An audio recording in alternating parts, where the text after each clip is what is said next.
From there, I want us to go the role of the church in promoting self-employment sector. Did you talk about it yesterday?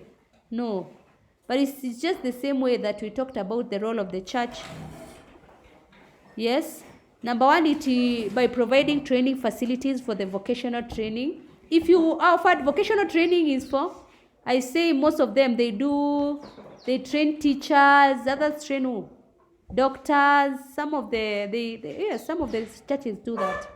Also, they encourage people to be responsible in their work, and they teach people to have positive attitude towards work, and they help. I've not yet seen any church helping obtain equipment necessary for work. Have you ever in your churches, do you help people to get money? Yes, to start work. Do they buy for them sewing machines in your church? Why are you keeping quiet? Kwa kanisa zenu wanunuli watu vitu vya biashara, wananunulia watu. Kwenye kanisa wanunui, si ndio? Mimi bado sijaona. But they are supposed to do that to help. Because we are saying the role of the church in promoting self-employment. When you become the pastor, you will start it, right? We agreed that yesterday.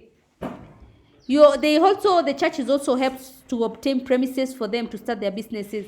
A premise is whereby they are going to run their business. The church is supposed to help them do that.